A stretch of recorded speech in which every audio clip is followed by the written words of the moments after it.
Time in the operating room is a strange, elastic thing. An hour can feel like a minute, and a single second can stretch into an eternity.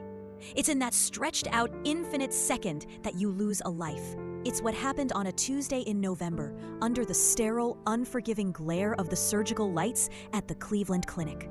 1 second, I was Dr. Caleb Reed, a cardiothoracic surgeon at the peak of my powers, holding a human heart in my hands. The next, I was just a man watching a soul slip through my fingers. The patient, a 50-year-old high school teacher named Mr. Gable, was supposed to be a triumph. He had a rare and complex aortic arch aneurysm that most surgeons wouldn't touch. I had designed a novel, high-risk procedure to repair it. It was audacious, brilliant, the kind of surgery that gets you published in medical journals and spoken of in hushed, reverent tones at conferences. My wife, Dr. Lena Petrova, the best anesthesiologist at the hospital, was managing his vitals. We were a power couple, a well-oiled machine, famous in the hospital for taking on the impossible cases and winning. We had navigated the most difficult part of the surgery. The graft was in place. I was beginning the painstaking process of reperfusion, letting blood flow back into the brain. And then it happened. An alarm blared, a sharp, staccato cry that cut through the low hum of the monitors. Lena's voice, usually a calm, steady anchor in the controlled chaos of the OR, was suddenly sharp with urgency. His pressure is dropping, fast. Caleb, I'm losing him. The next 90 seconds were a blur of controlled panic. Shouted commands, the frantic push of epinephrine, my own hands, usually so steady, working frantically to find a bleed that wasn't there. Lena's voice was a running commentary of catastrophic failure. He's in VFib, no pulse, starting compressions, but it was too late. I looked from the uselessly beating heart in my hands to the flat line on the monitor, a single unwavering note of green that screamed of absolute finality. I looked across the operating table at my wife. Her face, above her surgical mask, was pale, her dark eyes wide with a mixture of shock and something else, something I had never seen before. It looked like an accusation. I stepped back from the table. Time of death, I said, my voice sounding like a stranger's. 1452. In that infinite stretched-out second of failure, 2 people died on that table. Mr. Gable and the man I used to be. And in that first, silent, poisoned glance across the sterile field, our marriage began to die too. Before the failure, our life was a monument to success, a gleaming edifice built on a foundation of shared ambition and mutual adoration. Lena and I had met during our residency at Johns Hopkins. We were the stars of our respective programs, 2 fiercely driven, competitive souls who found in each other a perfect match. Our courtship was a series of late-night study sessions over stale coffee, of challenging each other with obscure diagnoses, of falling in love in the hushed, sleep-deprived corridors of the hospital. She was brilliant, a whirlwind of dark hair, sharp intelligence, and a laugh that could cut through my most intense, focused moods. I was quieter, more methodical, my confidence rooted in the almost supernatural talent I possessed in my hands. We were different, but we fit. We were 2 halves of a single, formidable whole.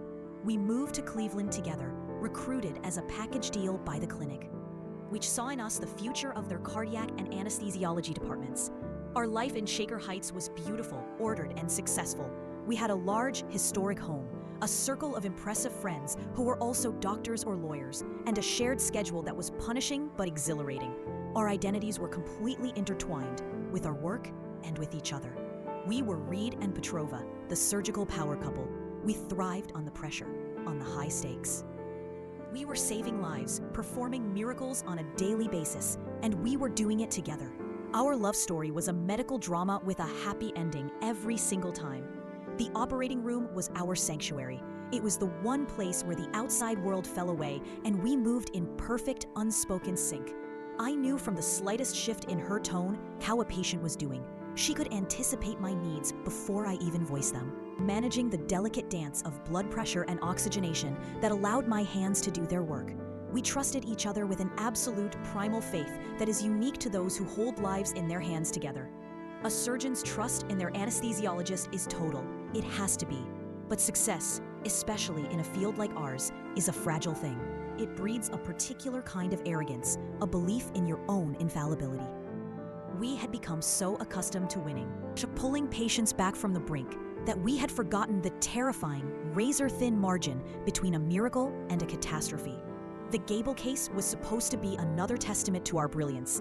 Instead, it became the rock on which our perfect world shattered. The aftermath was a slow, quiet poisoning. The hospital's morbidity and mortality conference was a brutal, professional autopsy of our failure. The room was filled with our peers, our mentors, our rivals. The case was presented in cold, clinical detail. I stood at the podium and explained my surgical technique. Lena stood after me and explained her anesthetic management. No one raised their voice, no one pointed a finger directly, but the questions, cloaked in professional curiosity, were scalpels. Dr. Reed, was there any consideration given to a more conservative, staged approach? One surgeon asked, implying my surgical plan was too aggressive. Dr. Petrova, another began. The patient's blood pressure seems to have been quite volatile even before the reperfusion. Were there any signs of instability you were concerned about? The implication was clear. Had she missed something? In that room, under the judgment of our peers, the first cracks appeared. I remember my answer. The surgical plan was aggressive because the patient's condition was dire. I said, success depended on flawless execution and a perfectly stable patient. I didn't say, Lena failed to keep him stable, but the implication was there, hanging in the air. Lena's response was just as subtle, just as venomous. The patient's stability was compromised by the prolonged and exceptionally high-risk nature of the procedure, she said. She didn't say, Caleb's cowboy surgery pushed him over the edge, but everyone in the room heard it. It was the first time we had ever publicly positioned ourselves against each other. We were no longer a team. We were two individuals, desperately, instinctively, trying to protect our own professional reputations from the shrapnel of our shared disaster. That night, we drove home in a silence so thick and heavy I could barely breathe.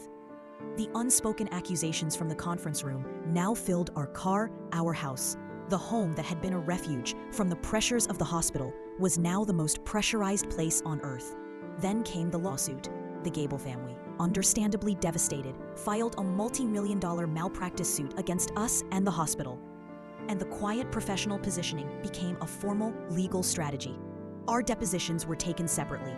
Our lawyers, hired by the hospital's insurer, advised us to be precise, factual, and to not speculate. But in the sterile language of the law, the accusations became sharper. My deposition subtly pointed to the sudden, catastrophic drop in blood pressure that was beyond my surgical control. Her deposition subtly pointed to the extreme physiological stress induced by the procedure I had chosen. We weren't lying. We were just telling our own versions of the truth, each version carefully crafted to deflect the lion's share of the blame. We were two people standing on a sinking ship, trying to push the other person off to lighten the load. Our marriage crumbled under the weight of it. The trust, the absolute foundational faith we had in each other, was gone. It had died on that operating table along with our patient. We stopped talking. We slept in separate rooms. The house was no longer a home. It was a cold, silent museum of a life we no longer shared. We were two ghosts haunting the memory of a love that had been killed by grief, shame, and a pride so fierce it would rather sacrifice a marriage than admit a failing. The lawsuit was eventually settled out of court. The hospital's report was inconclusive, citing the extreme high-risk nature of the case and finding no single point of gross negligence. Professionally, we were cleared, but we were both tarnished. The whispers followed us down the hospital corridors, Reed and Petrova, the golden couple who had finally flown too close to the sun. Lena seemed to recover, at least on the surface. She threw herself back into her work with a grim determination, but I couldn't. I had lost something in that operating room that I couldn't get back. My nerve. My confidence in my own hands, which had once felt like a superpower, was gone. Every time I scrubbed in for a surgery, I would feel a tremor start in my fingers. I would see Mr. Gable's face. I would hear the flatline of the EKG. The operating room, my sanctuary, had become my personal hell. 6 months after the settlement, I walked into the chief of surgery's office and resigned. I was leaving the Cleveland Clinic. I was leaving surgery. I was leaving the only identity I had ever known. A week later, Lena and I met with divorce lawyers. We divided our assets with a cool, business-like efficiency. The beautiful house was sold.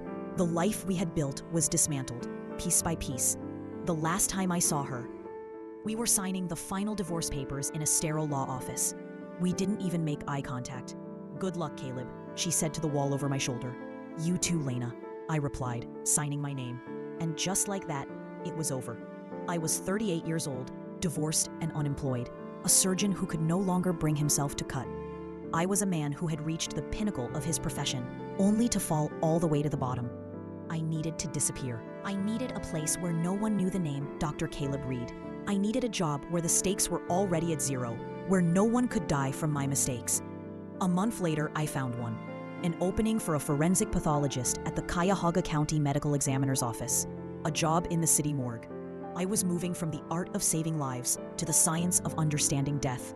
It was a form of penance, a quiet, lonely exile in the cold, silent kingdom of the dead. My new life was a kingdom of the dead, its borders defined by the cold, stainless steel walls of the Cuyahoga County morgue. The transition from the brilliant, high-pressure theater of the operating room to the silent, fluorescent-lit basement of the Justice Center was a fall from a great height.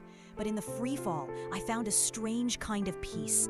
Here, there was no ego, there was no ambition, there was only the quiet, methodical, and deeply humble work of listening to the stories the dead had to tell. An autopsy is a search for an absolute truth. Unlike the subjective, high-wire act of surgery, where success and failure can be debated by a committee of your peers, the truth on my steel table was final and irrefutable. A coronary artery was 90% occluded. The lungs were filled with water. The hyoid bone was fractured. These were facts. They were not open to interpretation. They could not be litigated. This certainty became my refuge. I was a man who had failed in a world of complex variables. Now I lived in a world of cold, hard constants. My days were a quiet ritual. I would arrive before dawn, the city of Cleveland still asleep, and descend into the silent, refrigerated air of my new domain. I would spend my hours with my silent companions, my work punctuated by the scrape of steel on bone, the splash of water, and the low hum of my own voice dictating findings into a recorder. My job was to give a final, factual voice to the voiceless. It was a form of penance. I had failed to save one life, so now I would spend mine dutifully cataloging the end of thousands. My life outside the morgue was Spartan. I lived in a small, anonymous apartment in Ohio City, a place with bare walls and minimal furniture. I had no friends. I did not date. I kept no contact with my old life. The Cleveland Clinic, the monument to my former glory and my great failure, was a part of the skyline I deliberately avoided on my drive to work. I was a man in exile in his own city. The tremor in my hands had stopped, replaced by a steady, practiced precision in my work. But my confidence as a man, as a doctor, remained a ghost. For 3 years, this was my reality, a quiet, monastic existence dedicated to the science of finality. I thought it would be my life forever. I had accepted it, and then a body came in that changed everything. He was a John Doe, a man in his late 50s, killed in a single-car accident on the I-90 bridge during a winter storm. No wallet, no identification, just a well-dressed man in a wrecked sedan. He was just another case, another puzzle to be solved. I began the autopsy with my usual, methodical detachment. I opened the chest cavity, and I stopped. My hands froze. There, nestled in the man's thoracic cage, was his heart, and on his heart was a piece of my own history. It was a surgical repair of a massive aortic root aneurysm, a triple vessel bypass graft of breathtaking complexity and elegance. The suturing was impossibly fine. The graft anastomoses were seamless. The work so clean and perfect that it looked less like a repair and more like a natural part of the man's anatomy. I knew the technique. I knew the suturing style. I knew the audacious, almost arrogant confidence it took to even attempt such a procedure. I knew it because I had done it. I stumbled back from the table, my heart hammering. I rushed to my office and pulled up the archived surgical records from my time at the clinic. I searched for the specific, rare procedure, and there it was, 7 years ago.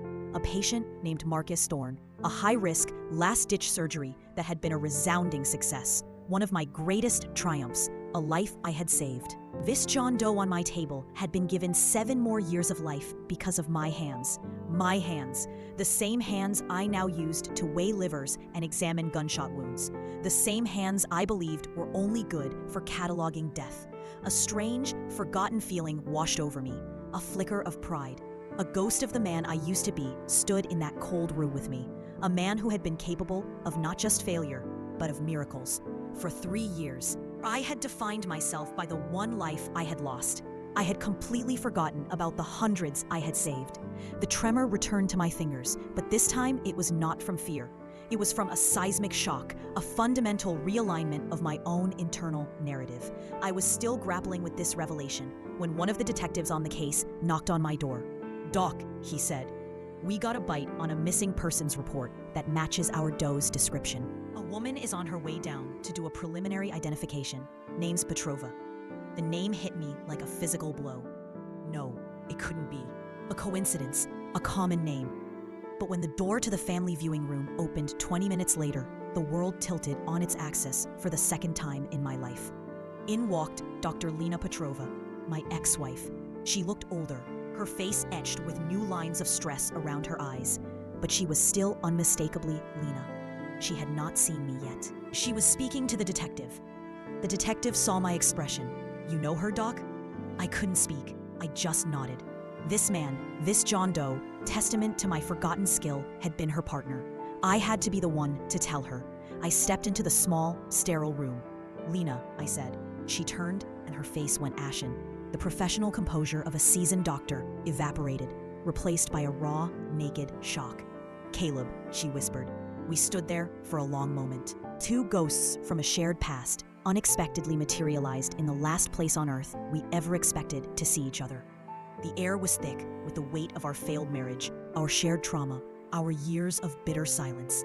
"The decedent," I began, my voice reverting to the clinical monotone of my job, "is a male, late 50s. Cause of death was blunt force trauma, consistent with the car accident. He had extensive prior cardiac surgery, a significant aortic root replacement." I was hiding in the language of my profession, but she heard what I was saying. Her eyes widened as she made the connection. "Marcus," she breathed. "I need you to confirm the identification," I said, my voice softer now. She walked to the small window that looked into the examination room, her movements stiff. She looked at the body on the steel table for a long time. "Yes," she said, her voice trembling. "That's him. That's Marcus Thorne." She turned back to me, her composure starting to crack. "His heart," she said, her voice a mix of awe and pain. "You did that. He always said you were the only surgeon in the world who could have done it. He called you a genius." And in that sterile room, surrounded by the objective finality of death, the walls we had built around the memory of Mr. Gable finally began to crumble. "I wasn't a genius on the Gable case," I said, the words tasting like rust in my mouth. It was the first time either of us had mentioned the name in years. Lena flinched, but she didn't look away. "No," she said, her voice barely a whisper. "Neither of us were." I was too arrogant, I confessed, the words pouring out now. "The procedure was too risky. I pushed him too hard. I pushed you too hard." "And I was scared," she admitted, a single tear tracing a path down her cheek. "His pressure was dropping before you even started the reperfusion. I should have been more forceful. I should have told you to stop, but I was afraid of you, afraid of your confidence. I didn't want to be the one to make you fail." There it was, the truth. Not the carefully worded, blame-deflecting truth of the legal depositions, but the real, ugly, human truth. Our failure wasn't just a medical error. It was a failure of communication, a failure of trust, born of arrogance and fear. We had been a team, and in the moment of ultimate crisis, we faltered. We had retreated into ourselves. "The worst part," I said, my own voice breaking, "was what we did after. The way we let it poison us. The way I let my pride make you the enemy." "We both did," she said, wiping her cheek with the back of her hand. "It was easier to blame each other than to face the fact that we had failed together. I'm so sorry, Caleb. For my part in it." "I'm sorry too, Lena," I said. We stood in the quiet of the morgue, two former lovers, two former partners, and we finally mourned. We mourned Mr. Gable. We mourned the brilliant surgeons we had been. And we mourned the beautiful, fragile thing our marriage had been, and how easily we had let it break. There was no grand reunion. There was no talk of getting back together. That part of our lives was over. The closure was in the confession. It was in the shared, painful, and deeply necessary act of mutual forgiveness. After Lena left, I stood alone in the silence of the morgue for a long time. But the silence felt different. It was no longer the silence of exile. It was just quiet. The weight I had been carrying in my chest for years, the cold stone of shame and blame, was gone. My work, my penance, had led me to an unexpected redemption. In trying to understand death, I had been forced to re-examine my own life. I looked down at my hands. They were no longer the hands of a failure, nor the hands of a god. They were just the hands of a man who had saved lives and a man who had lost one, a man who had loved and been loved, and a man who had failed at that love. A single failure does not define a career. A broken marriage does not negate the love that once existed. The truth, I finally understood, is always complex. It is not a flat line on a monitor. It is a messy, complicated, and often painful rhythm.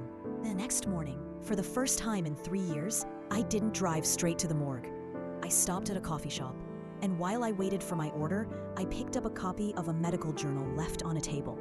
I opened it and began to read about a new surgical technique. And as I read, I felt not a tremor of fear, but a flicker of a long-forgotten feeling. It was curiosity. It was interest. It was the ghost of a surgeon, finally ready to consider walking in the light again.